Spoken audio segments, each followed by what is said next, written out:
Well, good morning, everybody. Thank you, Brian, and crew here for having me. And I will be talking a little bit today about some things that we've been up to at NYU Libraries, a new web hosting service, and then how we've been using that in the classroom, in particular using a content management system called Emeka. So this will be kind of a little bit more of a meta talk, so less about the stories and the storytelling and more about the infrastructure from a technology and personnel perspective of how we've gone about making it possible to tell those stories. My co-presenters, Amato and Bruno Guaraná, they have the case studies. Unfortunately, they weren't able to join us today. They're teaching classes on storytelling, so I suppose that's a good enough excuse. But I'll show a couple of Emeka sites that they've made this past semester. So this is a little bit what we'll talk about. I'll talk about the NYU Libraries web hosting service, my approach toward teaching Emeka in the classroom. So I go in and give a workshop on how to use Emeka, and then the case studies from Becky and Bruno. So in the library, I'm in digital scholarship services. We are a relatively small department. We do digital humanities, digital publishing, consultations, and we're less geared towards embedding ourselves into projects and more geared towards providing the infrastructure and the training that will enable faculty and students to create their own projects. So one of those that we've been working on is what we've called the web hosting service. So this uses a company called Reclaim Hosting. They're a domain of one's own service. So Reclaim is kind of like a commercial web hosting service like Bluehost or GoDaddy. Reclaim was started by a couple academics, so they kind of understand our ecosystem and our needs a little bit better. We started doing this. Our IT department had offered a similar service that had sunsetted. In our department in the library, we gather statistics on every question that comes in, especially the times when we have to say no. So we were able to make the case up the ladder, saying that we needed a service like this based on people coming to us asking for, wanting to create a WordPress site or an Emeka site. So that's how we were able to get this off the ground. So this is a cPanel, which is kind of an administrative dashboard for creating websites. I'm going to rattle off some technical jargon for the people in the room interested in that. If you're not interested, don't worry about it. So with this, you can do FTP, you can do SSH, although there's no sudo access. You can do MySQL and PHP-MyAdmin for the GUI interface on that. You can do Python and create Flask apps, Ruby, PHP, and other sorts of scripting. Okay, that's it for the technical. One more slightly technical one that will probably be more familiar to you all that was important for us was that the Reclaim Hosting offers integration with single sign-on or shibboleth. So kind of the net ID that every student gets is how you can authenticate to get access. So that's an important gatekeeping function for us. Before that step, however, you have to fill out this request form. All the users are vetted by our team, so you have to describe what you want to use the service for. And basically that's to make sure that you're not creating an e-commerce site or doing something inappropriate. Users also have to agree to our terms of use license that was created by our scholarly communications librarian, April Hathcock. So it does the kind of legalese where, says the library is not responsible for the content that goes on there. Make sure that you're complying with HIPAA and FERPA and those sorts of things. Also, it details that the technical support is limited since there's basically 2 people that are supporting this service, so we don't have the ability to offer in-depth technical help to everybody. So we make this clear up front that we'll help you with the basic troubleshooting. If the network goes down, you forget your password, but if you're messing with PHP code and something breaks, it's your responsibility to fix it. Some people are interested in that, they understand that, but what has really been helpful is one-click installations for a lot of content management systems, so you don't have to be a technical expert to get started. So these are some of the different programs that you can do a one-click installation for. A lot of the more common ones are highlighted in tan up here. So we have, at the moment, we have about 400 users in the service, 109 installations of WordPress, 81 of Omeka, and then there's a sharp drop-off to 5 of Scalar, 4 of Drupal, and 1 for, I'm going to borrow Carla's pronunciation, Makurtu? I think so. So those are some of the things that you can do with it. And this has been very appealing to faculty, and especially those that aren't necessarily Omeka experts or technical experts, but want to use it in the classroom.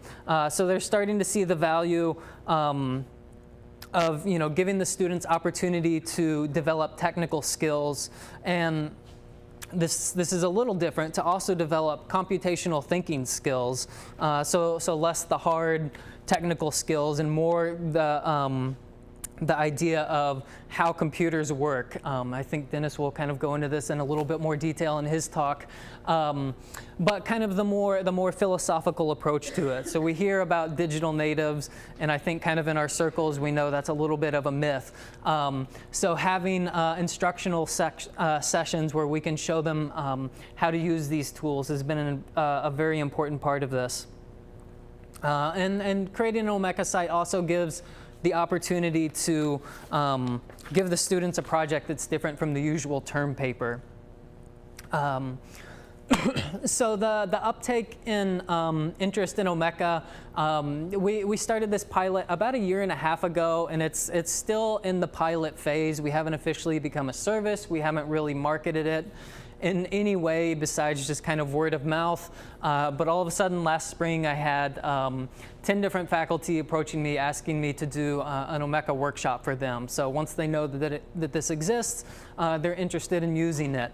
So I had to figure out how to scale up an Emeka workshop, so something similar to if you're a librarian, like an information literacy instruction classroom that has flexibility. It could be 20 minutes or an hour, depending on how much time I have, or more geared toward students with technical skills or no tech skills. So I came up with something that was kind of the lowest common denominator that I could iterate on as time allowed. So basically what I would do I would talk to the students and I would describe what Omeka is, a content management system that allows you to create items with rich metadata description, and then to add those items into digital exhibits where you can create a narrative around them. Show a few examples so they get a sense of what their site will look like, and they can begin to visualize what they will be creating, and then take them through a brief hands-on demonstration. So there are a lot of different creative uses of Omeka, but when working with the students, like, all I want them to do is to go through the steps of adding an item, whether that's an image, a video, an audio clip, and then creating an exhibit out of that where they can start to tell the narrative around that. So the idea being that this will be familiar to them when I go in at the beginning of the semester and do the workshop, and then as opposed to at the end of the semester, 2 months later, when they finally get around to making the project, they'll be like, oh yes, I've been here before, this looks familiar.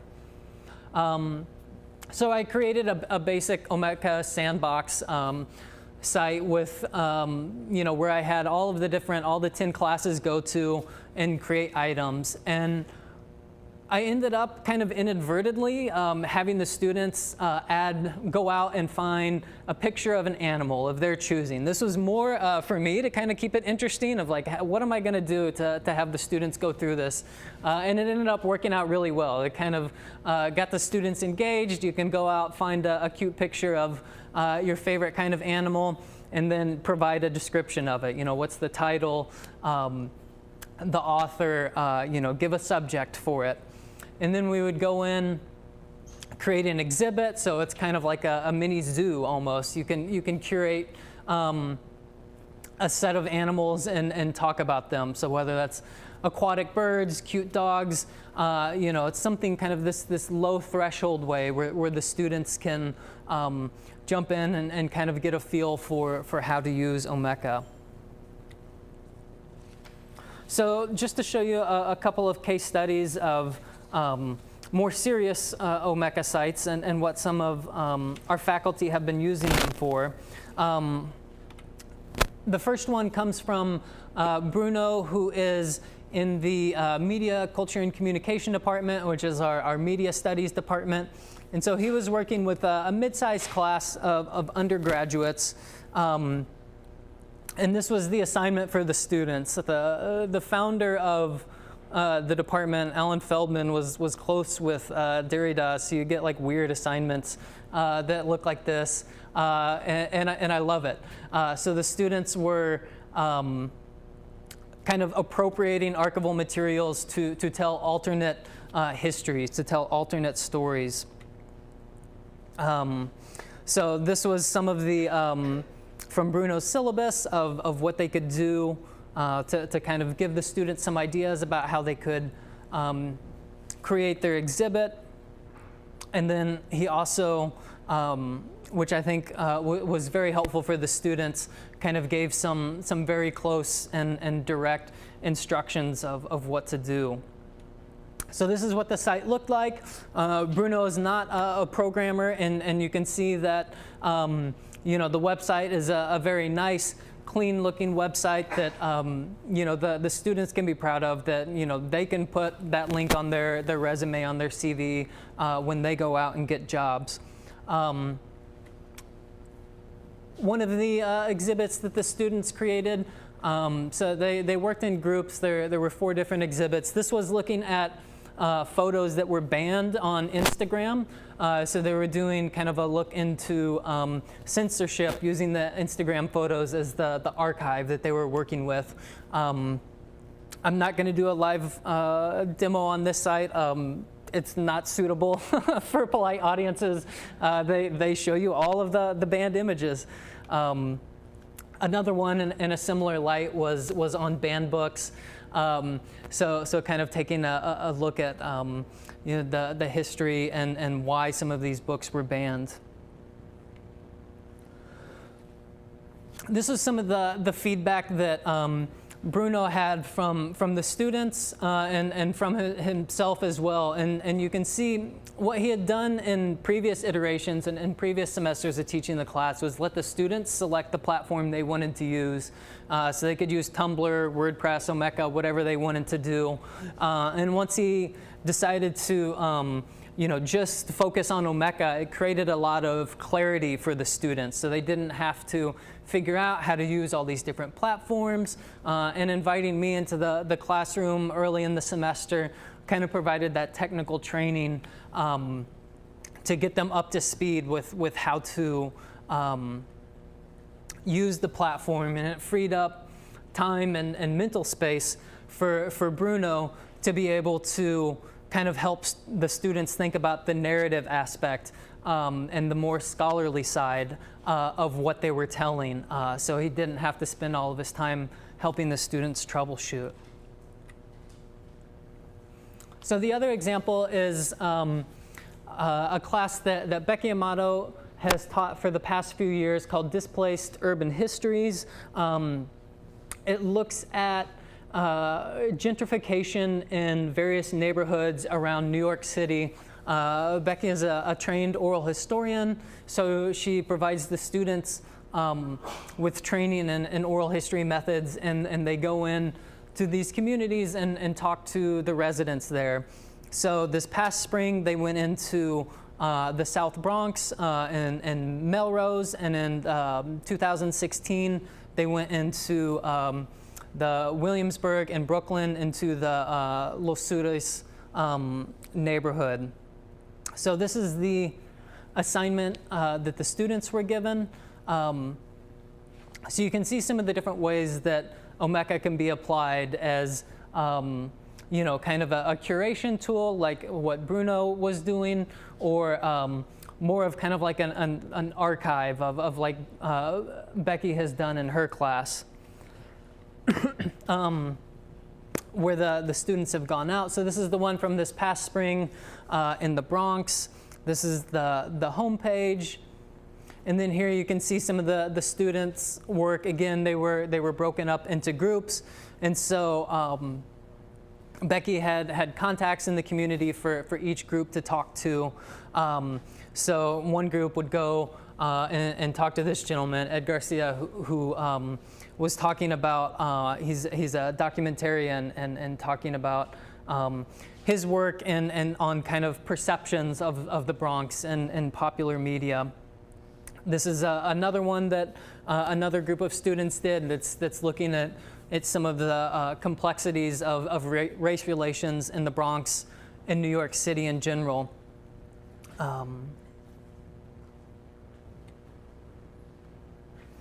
And here's some of the feedback from Becky, who, you know, for her, one of the rewards of using Omeka was that it created a website, a product that they were then able to share back with the community that they were interviewing. That's an important part of the end of the semester process for them to, you know, after speaking with the residents of the community, to then go back and share the website that they had created. So just some, I asked Becky and Bruno to provide some overall tips for, you know, other faculty interested in doing something similar. So the first couple are from Bruno, who is saying, you know, being familiar with Omeka is very helpful. You know, you can either do that yourself or find somebody else who can help do that and be available to the students to help troubleshoot. Of course, having a project timeline and clarity around the assignment is helpful, and to be able to have follow-up and be around to provide technical support, which is something that I was able to do. After I went into the classroom, the students were encouraged to get in touch with me throughout the semester if they had any questions about using the platform. So that's what I have. Thank you.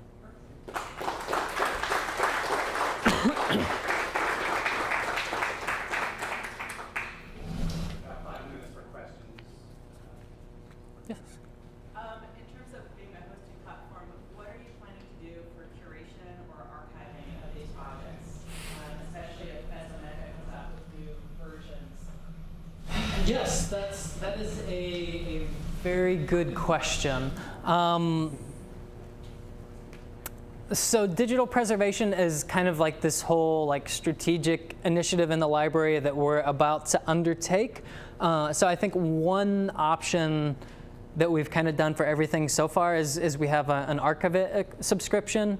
So Archivit is it's run by the Internet Archive folks, and you can get an institutional subscription from them and tell them which sites you want them to put in the Wayback Machine.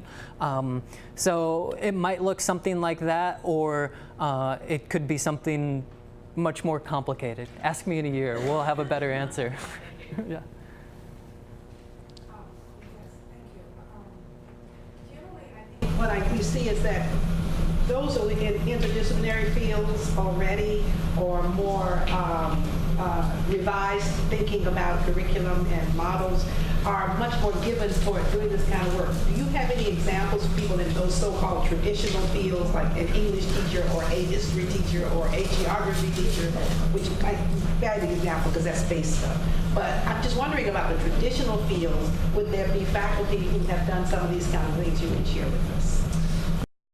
So, at NYU, we've had a lot of interest in the history department, and for using sites that are kind of more along the lines of the second example that I showed, which was just an oral history site.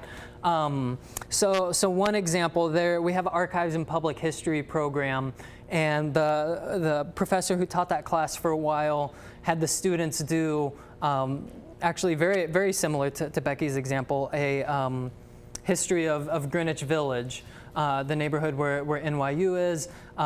So every semester, there's a new group of 20 students who go find some piece of history about the village and do an Omeka site with that. A lot of the capstone students end up using Omeka, but I think, I guess kind of getting to the question underneath the question of, just making outreach to the faculty, and when you bump into them on campus, and one thing that I do is, I showed the flyer at the beginning with the Big Dipper on it. Those are our little swag. I go around campus every semester and stuff mailboxes just to put it in there, and we get people randomly who reach out to us. So, yeah.